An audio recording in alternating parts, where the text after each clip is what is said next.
Hello दोस्तों। आज हम एक ऐसी मूवी के बारे में बताने जा रहे हैं जिसमें हॉरर, ड्रामा, रोमांस, रिवेंज वो सब कुछ है जो मूवी में चार चांद लगाता है।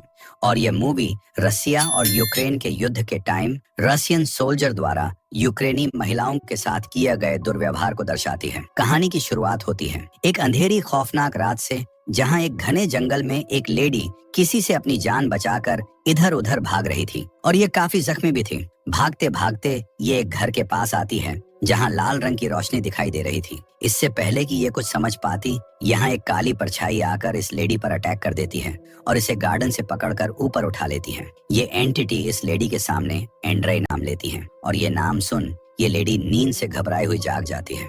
भले ही ये भयानक सपना था, लेकिन ओलेना इससे बहुत ज्यादा डर जाती है। ओलेना को समझ नहीं आ रहा था कि आखिर सपने में वो एंटिटी था कौन और उसने एंड्राय नाम क्यों लिया। यही सब सोचकर ओलेना काफी डरने लगती है और फिर अपने फियांसे के पास जाती है जिसका नाम था एंड्री। ये दोनों एक साथ काफी खुश थे। एंड्री ओलेना दोनों कुछ हसीन मोमेंट्स एंजॉय करते हैं और यहाँ हम देख पाते हैं कि दोनों एक दूसरे से बेहद प्यार करते हैं और जल्दी शादी के बंधन में भी बंधने वाले हैं और दोनों फिलहाल यूक्रेन में एक साथ रहते हैं। एंड्री ओलेना के लिए नाश्ता वगैरह बनाकर अपने काम पर चला जाता है, लेकिन अब भी ओलेना के दिमाग में वही बुरा सपना घूम रहा था, इसलिए ये अपनी आंटी को कॉल करती है जिनका नाम येवदोकिया था। ओलेना अपने नाइटमेयर के बारे में येवदोकिया को बताती है कि सपने में डेथ एंड्री को लेने आई थी। ये सुन येवदोकिया काफी परेशान होती है और कहती हैं, अब वक्त आ गया है कि तुम एंड्री को कहीं दूर भेज दो और उसे कहां और कैसे भेजना है ये तुम अच्छे से जानती हो। इसके बाद हम ओलेना और एंड्री को एक साथ देखते हैं, जो दोनों बहुत खुश थे क्योंकि आज इनकी एनिवर्सरी थी। ये दोनों इस सेलिब्रेशन के लिए एक छोटी सी पार्टी रखते हैं और एक दूसरे के साथ अपनी फीलिंग्स शेयर करते हैं और फिर इंटीमेट होते हैं। लेकिन इनकी ये खुशी जल्द ही दुहक में तब्दील हो जाती है क्योंकि ये साल था 2022 का, जब रूस यूक्रेन पर हमला कर देता है और रूसी सैनिक यूक्रेन में घुस आते हैं। ये एक्टिविटीस्ट और अथॉरिटीज को किडनैप कर लेते हैं। रूसी सैनिकों की वजह से यूक्रेन के आम लोग भी काफी डरे हुए थे, इसलिए ये अपने अपने घरों में छुप कर रहते हैं। इधर एंड्री और ओलेना भी अपनी जान बचाने के लिए यहाँ से भागने का फैसला करते हैं, लेकिन इस वक्त यूक्रेन की हर जगह रूसी सैनिकों के अंडर में थी, इसलिए ओलेना एंड्री से कहती हैं कि हमें आंटी येवदोकिया के पास चले जाना चाहिए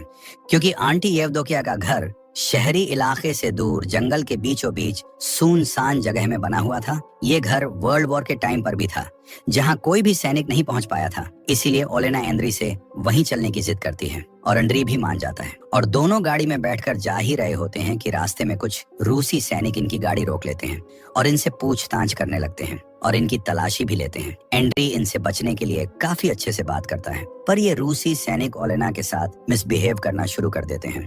पर एंड्री किसी तरह बस यहाँ से निकलना चाहता था, इसलिए ये इनसे कुछ नहीं कहता और गुस्सा शांत करके बैठा रहता है। सभी पूछताछ करने के बाद भी ये लोग इन्हें नहीं जाने देते, बल्कि ये सैनिक अपने चीफ से ओलेना की डिमांड करते हैं ताकि ओलेना के साथ इंटीमेट हो सके और चीफ भी इसके लिए राजी हो जाता है। परमिशन मिलते ही ये सैनिक ओलेना के पास पहुंच जाते हैं और उसे टच करने की कोशिश करते हैं, लेकिन ये सब देख एंड्रे का खून खोल जाता है और ये इन सैनिकों पर गोलियां चलाना शुरू कर देता है। इस अटैक में एक सोल्जर मारा जाता है, जबकि दूसरे सोल्जर का पैर काफी ज्यादा जख्मी हो जाता है। जैसे तैसे ये दोनों बचते बचाते अपनी आंटी येवदोकिया के घर आ जाते हैं। घर पहुंचने के बाद ओलेना अपने डॉग को जल्दी से गाड़ी से बाहर निकालती है क्योंकि गोलियां चलने के दौरान ये भी काफी जख्मी हो गया था, इसलिए ये डॉग के ट्रीटमेंट के लिए डॉग को आंटी को सौंप देती है। लेकिन तभी ओलेना अपने हाथों पर लगा खून नोटिस करती है और जब ये एंड्री के पास जाकर देखती है तो वो घायल होता है और इसे भी गोली लग चुकी थी। एंड्री की हालत बहुत ज्यादा खराब थी। ओलेना इसे संभालने की कोशिश करती है पर कोई फायदा नहीं होता। एंड्री का जख्म इतना गहरा था कि वो इसकी जान ले लेता है और ओलेना अपने ही हाथों में अपने प्यार को मरता हुआ देख बहुत रोने लगती है। ओलेना एंड्री को ठीक करने की बहुत कोशिश करती है, लेकिन अब एंड्री के जाने का वक्त आ चुका था। डेथ एंड्री को लेकर अपने साथ चली जाती है और यही साइन ओलेना को बार बार अपने सपनों में भी मिल रहा था, जो कि अब सच हो चुका था। इधर हम उन्हीं सैनिकों को देखते हैं जो अब ऐसे साथ बिहेव कर रहे थे जैसे कुछ हुआ ही ना हो। ये बिना किसी दुख के अपने सैनिक साथियों का जरूरी सामान निकाल लेते हैं और जो ज़ेखिशमी होते हैं उन्हें ट्रीटमेंट देकर बेफिक्र होकर बैठ जाते हैं। ओलेना के लिए एंड्री की मौत को एक्सेप्ट करना बहुत मुश्किल था। ये एंड्री की डेड बॉडी को देखकर फूट फूट कर रोने लगती है। ओलेना को इतना परेशान और बदहवास देख आंटी येवदोकिया इसके पास आती हैं और इसे समझाते हुए कहती हैं सब ठीक हो जाएगा। इस पर ओलेना कहती है कि मुझे कुछ ठीक नहीं करना, बस मुझे एंड्री चाहिए। ओलेना आगे कहती हैं कि मैं कई लाइफ जी चुकी हूँ, हजारों युद्ध मैंने देखे हैं, कई लोगों को खोया है, लेकिन एंड्री को खोने का दुख सबसे बड़ा है।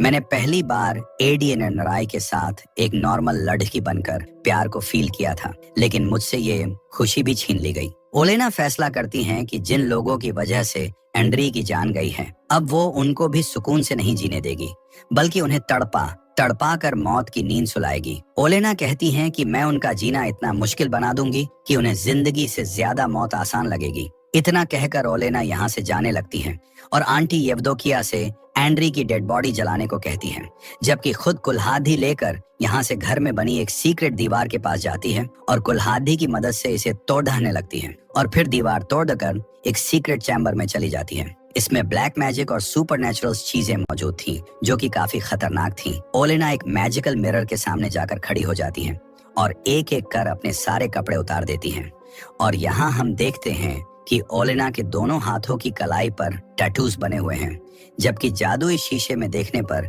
ये टैटूज बेड़ियां नजर आती हैं। ओलेना इन टैटूज जो कि बेड़ियां थी उन्हें कट लगाकर तोड़ देती हैं और जो सुपरनैचुरल पावर इसने एंड्री के लिए छोड़ दी थी उन्हें फैला देती हैं। बड़ियों से आजादी मिलते ही इसके शरीर में कुछ चेंजमेंट होना शुरू हो जाते हैं और हम देखते हैं कि ओलेना की बॉडी में खास तरह की पावर दौड़ने लगी है। ये पावर वापस मिलते ही ओलेना काफी पावरफुल और खतरनाक हो जाती है और अब ये पूरी तरह से अपने दुश्मनों से बदलना लेने के लिए तैयार होती है। ओलेना कोई नॉर्मल लड़की नहीं थी, बल्कि ये एक विच थी जो इस चुड़ैलों की दुनिया से दूर एंड्री के साथ जिंदगी गुजारना चाहती थी, पर ऐसा नहीं हो पाया, इसीलिए ये इस दुनिया में वापस आ गई। इधर हम रूसी सैनिकों को देखते हैं जिनका चीफ बताता है कि खाने की सप्लाई अभी नहीं हो पाएगी, क्योंकि जो खाने का ट्रक था वो यूक्रेन ने रोक लिया था। इसलिए चीफ इन सब से कहता है कि अब तुम लोग बिल्कुल आजाद हो, तुम्हें जैसे भी खाना लाना है तुम इसके लिए फ्री हो, तुम किसी को भी मार सकते हो। ये सब सुनकर सैनिक बहुत खुश होते हैं और अलग होकर खाना ढूंढने के लिए निकल जाते हैं। कुछ सैनिक एक घर में खाना ढूंढने जाते हैं जहां एक बूढ़ा आदमी इन्हें यहाँ से भगाने लगता है, लेकिन ये रूसी सैनिक इस बुजुर्ग आदमी को ही मार देते हैं और इसके घर में जबरदस्ती घुस जाते हैं, जहां इन्हें इस बूढ़े आदमी की बेटी दिखाई देती है जिसका नाम था काटिया। केटी को देखकर ये सैनिक इसे बंधी बनाने की कोशिश करते हैं, लेकिन काटिया किसी तरह इनसे बचकर यहाँ से भागने लगती है, पर कोई फायदा नहीं होता क्योंकि ये सैनिक जल्द ही इसे बेहोश कर देते हैं और एक सैनिक मौके का फायदा उठाकर कैटिया के साथ गलत काम करने लगता है। जब कैटिया को फील होता है तो ये होश में आ जाती है और जोर से चीखने चिल्लाने लगती है, लेकिन ये सैनिक इस पर बिल्कुल रहम नहीं करता। वहीं दूसरी तरफ कुछ सैनिक मौज मस्ती के लिए एक घर पर शूट करने लगते हैं। जब एक लेडी ये सब देखती हैं तो इन सैनिकों को समझाते हुए कहती हैं कि तुम लोग इंसान हो, इंसान ही बनकर रहो, जानवरों जैसे बर्ताव मत करो। लेडी की ये बात सुन सैनिकों को काफी गुस्सा आता है और ये इसे शूट कर मौत की नींद सुला देते हैं। इसके बाद ये लोग एक कैंप के पास पहुंचते हैं। यहीं काटिया को भी लाया जाता है ताकि सभी सोल्जर्स का मनोरंजन हो सके, लेकिन तभी हम ओलेना को देखते हैं जो कि खून से एक रिचुअल परफॉर्म करती हैं। ये उस सैनिक पर किया गया था जिसको अंद्रिया ने गोली मारकर एक पैर जख्मी कर दिया था। ओलेना के इस रिचुअल से इस सैनिक का जख्मी पैर और ज्यादा घायल हो जाता है। इसमें बहुत ज्यादा दर्द होता है जिसे बर्दाश्त कर पाना बहुत मुश्किल था। और फिर इस सैनिक के मुंह से बालों का गुच्छा और एक पेपर का टुकड़ा बाहर निकलता है जिस पर लिखा था कि ये जंगल तुम सब की कब्र बन जाएगा। ये सब पढ़ने और देखने के बाद ये सोल्जर बहुत ज्यादा डर जाता है और इसकी हालत इतनी खराब हो जाती है कि ये यहीं मर जाता है। इधर चीफ को भी सपने में ओलेना खून से सनी हुई दिखाई देती है जो इन सब को मारने की बात कहती है। ये देख चीफ काफी घबरा जाता है और सोल्जर्स से काटिया को यहाँ से दूर ले जाने के लिए कहता है। चीफ की बात मानकर सोल्जर्स काटिया को एक सुनसान जगह पर फेंक देते हैं और यहीं ओलेना भी आ जाती है जो काटिया से पूछती हैं कि क्या तुम्हें बदला चाहिए। काटिया कोई जवाब नहीं देती, लेकिन उसकी आंखों में छुपा दर्द बदला लेने की मांग करता है और ओलेना भी समझ जाती है। इधर जब एक सोल्जर यूरिन करने जाता है तो यूरिन की जगह खून निकलने लगता है। ये देख सोल्जर काफी ज्यादा परेशान हो जाता है। इसके बाद हमें दो सैनिक दिखाए जाते हैं जिनमें से एक को ओलेना अपने काबू में करने की कोशिश करती है और जब इसे मारने के लिए आती है, लेकिन इसकी फैमिली फोटो देख इसे नहीं मारती, बल्कि अब ये दूसरे सैनिक को पैसों का लालच देती है। जमीन पर इतने सारे पैसों को देखकर ये सोल्जर लालच में उसके पास जाने लगता है। अगली सुबह जब सब सोल्जर्स अपने फोन देखते हैं तो सबको एक ही मैसेज मिलता है जिसमें लिखा था कि तुम सबकी कब्र इसी जंगल में बनेगी। ये पढ़ने के बाद सभी सोल्जर्स काफी घबरा जाते हैं, लेकिन चीफ इस पर ज्यादा ध्यान नहीं देता क्योंकि ये भूत प्रेत और काली शक्ति पर बिल्कुल भी यकीन नहीं करता था, बल्कि चीफ इसे दुश्मनों की एक चाल बताता है और सभी सोल्जर्स को अलर्ट रहने के लिए कहता है। लेकिन तभी एक सैनिक सभी लोगों को जंगल की एक ऐसी जगह ले जाता है जहां बहुत सारी वुडू डॉल्स लटकी हुई थी। इसके बाद ये लोग अपने एक सैनिक साथी को देखते हैं जो पेड़ से बंधा हुआ था। इसके बाल उखाड़ दिए गए थे, होंठ सिल दिए गए थे और पेट भी फटा हुआ था। इतनी बुरी कंडीशन देख सभी शॉक्ड रह जाते हैं और एक सोल्जर अपने साथी को बचाने के लिए जैसे ही अपना कदम आगे बढ़ाता है, वैसे ही ये पैडेज से बंधा सोल्जर ब्लास्ट होकर मारा जाता है क्योंकि ओलेना ने इसके आगे ही बम ट्रैप बिछाया हुआ था। ये देख सभी सोल्जर उस सोल्जर पर गुस्सा करते हैं और कहते हैं कि तुम्हें ऐसा आगे नहीं बढ़ना चाहिए था। इधर हम ओलेना को देखते हैं जो काफी पावरफुल रिचुअल परफॉर्म कर रही थी। इसके अंदर ये एक डीमन को समन करती हैं और फिर इस डीमन को अपने अंदर समा लेती हैं ताकि उसकी शक्तियां इसे मिल सके। जब येवदोकिया अपने घर के बाहर निकलकर देखती हैं तो वहां बहुत सारी डेड बर्ड्स की बारिश होती है। ये देख येवदोकिया डर कर जल्दी से ओलेना के पास आ जाती हैं और जब ओलेना को देखती हैं तो समझ जाती हैं ओलेना अपने बदले को लेने के लिए काफी आगे बढ़ चुकी हैं। ये सब ओलेना के लिए भी काफी डेंजर था, इसलिए येवदोकिया ओलेना को समझाने की कोशिश करती हैं कि तुमने अगर ये सब अभी नहीं रोका तो इसका खामियाजा तुम्हें भी भुगतना होगा। लेकिन ओलेना इसकी एक नहीं सुनती और कहती है कि मुझे अपने अंजाम की परवाह नहीं है, मैं बस अपने बदले के लिए किसी भी हद तक जा सकती हूँ। मैं मर भी गई तो मुझे कोई गम नहीं। ये सुन येवदोकिया कहती है कि मैंने ही तुम्हें विच बनाकर एक नई जिंदगी दी थी और अब तुम मुझे ही अकेला छोड़कर जाना चाहती हो। ओलेना येवदोकिया की कोई भी बात नहीं सुनती। इधर हम एक सैनिक को देखते हैं जिसे अपनी फैन मिली फोटो मिली थी। इस फोटो में उसकी वाइफ और उसका बेटा खून से सना हुआ था क्योंकि ओलेना ने इन दोनों को मार दिया था और इसी फोटो की मदद से इन्हें मारने के लिए रिचुअल भी परफॉर्म किया था। ये देख सोल्जर बहुत डर जाता है और अपनी फैन मिली को देखने के लिए घर जाने की जिद करने लगता है, लेकिन चीफ शहर जाने की इजाजत नहीं देता, इसलिए ये खुद ही टैंक लेकर निकल पड़ता है। पर रास्ते में ओलेना इसके साथ माइंड गेम खेलती है और अपने दिमाग की इसी उलझन में फंसकर ये अपने ही दो साथियों को टैंक से कुचलकर मार देता है। ये देख बाकी सोल्जर्स इसे खूब मारते हैं, हालांकि ये इन्हें सब समझाने की कोशिश करता है, पर ये लोग इसकी कोई बात नहीं मानते। वहीं दूसरी तरफ कैंप पर बॉम्ब अटैक हो जाता है जिससे बचकर सब लोग इधर उधर बिखर जाते हैं और एक सोल्जर जंगल में आ जाता है। इसी ने उस मासूम लेडी को मारा था, इसलिए यहाँ इसे लेडी की साइकिल दिखाई देने लगती है और फिर लेडी का भूत भी इसे डराने लगता है। ये सोल्जर अपनी जान बचाने के लिए भागता है और तभी इसके सामने चीफ आ जाता है जो इसके माथे पर एक सिंबल बनाते हुए कहता है कि तुम्हारा मरने का टाइम आ चुका है। यानी ये चीफ नहीं बल्कि ओलेना ही थी जो इसे मार देती है। ओलेना इसे मारने के बाद बड़ी बेरहमी से इसका दिल निकाल लेती है और अपने घर चली जाती है। जब बाकी सोल्जर्स इसके पास आकर इसकी डेड बॉडी देखते हैं तो हैरान रह जाते हैं क्योंकि इन्हें यकीन नहीं होता कि दुश्मन इस हद तक जा सकते हैं। यही एक सोल्जर सुपरनैचुरल पावर की बात कहता है, पर चीफ इन सब में बिलीव न करने की वजह से उसे डांट कर चुप करा देता है। इधर जब आंटी येवदोकिया ओलेना को सोल्जर का दिल खाते हुए देखती है तो काफी डर जाती है और ओलेना को समझाने की फिर से कोशिश करती है, पर ओलेना इसे हर्ट करते हुए कहती है कि मुझे और पावर चाहिए। थोड़ी देर बाद जब ओलेना अपने होश में आती है तो ये येवदोकिया से अपनी गलती की माफी मांगती है और फिर यहाँ से चली जाती है। येवदोकिया भी अब ओलेना को देखकर उससे डरने लगती है क्योंकि बदले की आग में वो न सिर्फ अपनी असली पहचान खो रही थी बल्कि एक बुरी विच में भी बदलती जा रही थी। रात को ओलेना सैनिकों के कैंप में जाती है और वहाँ सबके लिए वार्निंग छोड़ जाती है।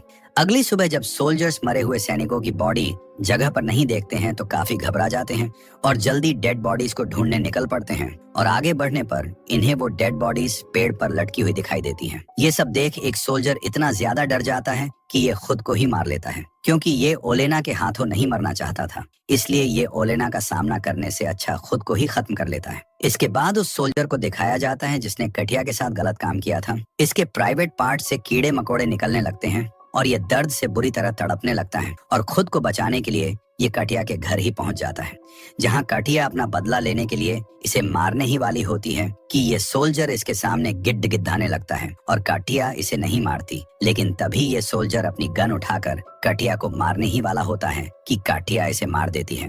वहीं दूसरी तरफ ओलेना सभी सोल्जर्स को दिखाई देती है, जिसे पकड़ने के लिए सब इसका पीछा करते हैं और दो सैनिक तो आपस में ही भिड़ जाते हैं और एक दूसरे को मार देते हैं, जबकि चीफ और बाकी सैनिक ओलेना को शूट करने लगते हैं, जिससे ओलेना काफी जख्मी हो जाती है और ये जान बचाने के लिए तुरंत घर आ जाती है। येवदोकिया ओलेना के शरीर से बुलेट्स निकालती हैं और कहती हैं कि हर एक मौत का बदला तुम्हें खुद चुकाना होगा और आखिरी चीफ को मारने के साथ तुम भी खत्म हो जाओगी, क्योंकि यही डील ओलेना ने कर रखी थी। येवदोकिया अब भी इस खेल को यहीं रोकने के लिए कहती हैं, पर ओलेना नहीं मानती।